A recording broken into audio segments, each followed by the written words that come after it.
Hello students, आज हम पढ़ने वाले हैं पॉलिटिक्स। पॉलिटिक्स में हम संवैधानिक सभा का निर्माण पढ़ेंगे और प्रारूप समिति पढ़ेंगे। ये शॉर्ट नोट्स हैं, आप इनकी रिवीजन कर सकते हो। अगर आपने तैयारी नहीं की है तो आप इनका स्क्रीनशॉट लेके रीडिंग भी कर सकते हो। तो मैं शुरुआत करती हूँ संवैधानिक सभा के निर्माण को रीड करने के लिए। तो यहाँ पर फर्स्ट है, सन 1935 में भारतीय राष्ट्रीय कांग्रेस ने प्रथम बार आधिकारिक रूप से एक संविधान सभा की मांग की। इस विचार के प्रतिपादक एम.एन. राय थे। तो सन 1935 में भारतीय राष्ट्रीय कांग्रेस ने प्रथम बार आधिकारिक रूप से एक संविधान सभा की मांग की और इस विचार के प्रतिपादक कौन थे? एम.एन. रॉय थे। आगे पढ़ते हैं। ब्रिटिश सरकार ने सन 1940 के अगस्त प्रस्ताव के माध्यम से इस मांग को संविधान सभा की मांग को स्वीकार किया। अतः 1942 में संविधान के निर्माण से संबंधित क्रिप्स प्रस्ताव अस्तित्व में आया। तो क्रिप्स प्रस्ताव किस लिए अस्तित्व में आया था? संविधान सभा के निर्माण के लिए। आगे पढ़ते हैं। नवंबर 1946 में कैबिनेट मिशन प्लान के तहत संविधान सभा अस्तित्व में आया। तो 1946 ईस्वी में नवंबर में कैबिनेट मिशन प्लान के तहत संविधान सभा अस्तित्व में आई थी। तो यहाँ से हर क्वेश्चन आपके बन रहे हैं एक एक लाइन के, और आप इसको प्लीज अच्छी तरह कीजिएगा। तो संविधान सभा की विशेषताएं, तो इनमें जो सीटें थी, कुल संख्या 389 सीटें थी। इन्होंने 296 सीटें ब्रिटिश भारतीयों के लिए और 96 सीटें देशी रियासतों के लिए आवंटित की थी। तो क्या था? 296 जो सीटें थी ब्रिटिश भारत के लिए थी और एवं 96 सीटें देशी रियासतों के लिए आवंटित थी। आगे सेकंड क्या थी विशेषता?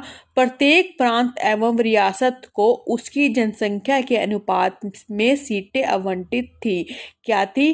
प्रत्येक प्रांत एवं रियासत को उसकी जनसंख्या के अनुपात में सीटें बांटी गई थी। आगे ब्रिटिश लोगों की सीटें मुस्लिम, सिख और सामान्य वर्ग के लोगों को बांटी गई थी। क्या था? ब्रिटिश लोगों की सीटें मुस्लिम, सिख और सामान्य वर्ग के लोगों को बांटी गई थी। प्रत्येक समुदाय के प्रतिनिधि प्रांतीय संविधान सभा में मतदान के द्वारा निर्वाचित किए गए थे। क्या था? जो प्रत्येक समुदाय के जितने भी प्रतिनिधि थे उनको संविधान सभा में मतदान के द्वारा चुना गया था। आगे पढ़ते हैं। रियासतों के प्रमुखों ने अपने सदस्य नामांकित किए थे। जो रियासतें थी उनके जो प्रमुख थे उन्होंने ही सदस्यों को नामांकित किया था। तो ये विशेषताएं थी। 296 सीटें ब्रिटिश भारत के लिए थी और 96 सीटें देशी रियासतों के लिए थी। तो इस तरह से विशेषताएं थी। आगे पढ़ते हैं। निर्वाचन जुलाई अगस्त 1946 में घटित हुए। जो निर्वाचन हुआ था 1946 में घटित हुए। तो आगे पढ़ते हैं। 9 दिसंबर 1946 को प्रथम बैठक का आयोजन किया गया। तो क्या था? 9 दिसंबर 1946 को प्रथम बैठक का आयोजन किया। इसमें तब केवल 211 सदस्य थे, लेकिन मुस्लिम लीग ने इस बैठक का बहिष्कार किया। तो संविधान जो सभा के लिए बैठक थी 9 नवंबर 1946 को प्रथम बैठक का आयोजन किया था, लेकिन मुसलमानों ने इसका बहिष्कार किया और तब केवल 211 सदस्य थे। आगे पढ़ते हैं।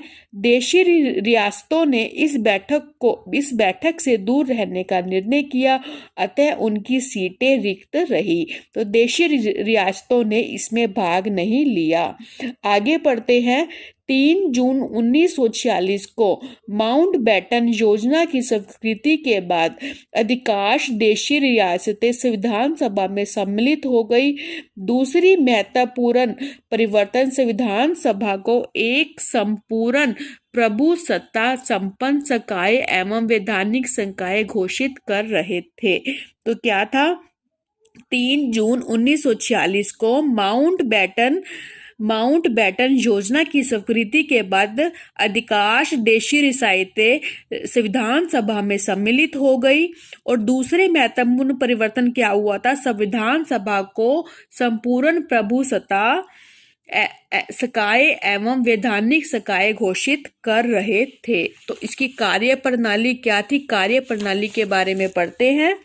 संविधान सभा ने संविधान के निर्माण के साथ ही निम्न कार्य किए। इसने मई 1949 के कॉमनवेल्थ में भारत की सदस्यता सुनिश्चित की। तो क्या कार्य किए संविधान सभा ने? संविधान के निर्माण के साथ क्या क्या कार्य किए? इसने 1949 में कॉमनवेल्थ में भारत की सदस्यता सुनिश्चित की। 22 जुलाई 1947 को राष्ट्रीय ध्वज को स्वीकार किया गया। तो 22 जुलाई 1947 को राष्ट्रीय ध्वज को स्वीकार किया। इसका डिजाइन पिंगली वेंकैया ने तैयार किया था। तो राष्ट्रीय ध्वज का डिजाइन किसने तैयार किया था? पिंगली वेंकैया ने। आगे पढ़ते हैं। 24 जनवरी सन 1950 को राष्ट्रीय गान को स्वीकार किया गया। तो 24 जनवरी 1950 को राष्ट्रीय गान को स्वीकार किया गया। 24 जनवरी सन 1950 को राष्ट्रीय गीत को स्वीकार किया गया। तो राष्ट्रीय गीत को भी 24 जनवरी 1950 को ही स्वीकार किया गया था। और 24 जनवरी 1950 को डॉक्टर राजेंद्र प्रसाद को भारत का प्रथम राष्ट्रपति निर्वाचित किया गया था। तो 24 जनवरी 1950 को राष्ट्रीय गान को स्वीकार किया गया, राष्ट्रीय गीत को स्वीकार किया गया और भारत का प्रथम राष्ट्रपति डॉक्टर राजेंद्र प्रसाद को निर्वाचित किया गया। अब हम प्रारूप समिति पढ़ते हैं जो काफी इंपॉर्टेंट है और यहाँ से क्वेश्चन बनते हैं। 22 जनवरी 1947 को उद्देश्य प्रस्ताव की स्वीकृति के बाद संविधान सभा ने संविधान निर्माण हेतु अनेक समितियां नियुक्त की। इन सब में से प्रारूप समिति थी। इन सब में सबसे महत्वपूर्ण प्रारूप समिति थी। तो 22 जनवरी 1947 को उद्देश्य प्रस्ताव की स्वीकृति के बाद संविधान सभा ने संविधान निर्माण हेतु अनेक समितियां नियुक्त की और उनमें से प्रारूप समिति महत्वपूर्ण थी। आगे पढ़ते हैं। इसकी स्थापना मतलब कि प्रारूप समिति की स्थापना 29 अगस्त सन 1947 को ही की गई।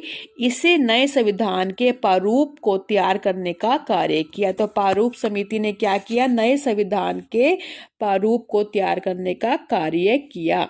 तो समिति के कितने सदस्य थे? 7 सदस्य थे। उनका नाम पढ़ते हैं।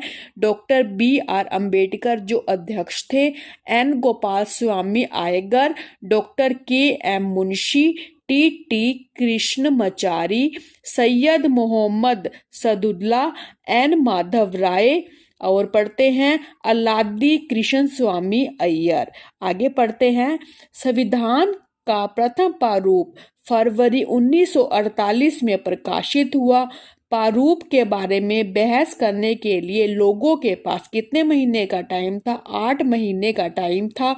बहस के बाद सुझाव के आधार पर प्रस्तावित संशोधन किए गए और संविधान सभा के द्वारा अतः एक दूसरा प्रारूप तैयार किया गया। द्वितीय प्रारूप अक्टूबर 1948 में प्रकाशित हुआ। प्रारूप समिति ने 141 दिन तक विचार विमर्श किया एवं प्रारूप तैयार करने में 6 महीने से कम समय लिया। तो दूसरा प्रारूप तैयार करने के लिए 141 दिन तक विचार विमर्श किया और प्रारूप तैयार करने में 6 महीने से कम समय लिया। संविधान के प्रारूप पर कुल 114 दिन बहस हुई। संविधान निर्माण कार्य में कुल मिलाकर ₹96,702 व्यय हुए। मतलब कि 63,96,729 रुपीस खर्च हुए। तो आज हमने पढ़ा संविधान सभा और प्रारूप समिति के बारे में। कल हम संविधान सभा के निर्माण के बारे में पढ़ेंगे। तो अगर आपको अच्छा लगा तो प्लीज़ आप इस सेकंड वीडियो का भी वेट करना और अपनी शॉर्ट रिवीजन के लिए तैयार रहना। Have a nice day. Good bye. Thank you.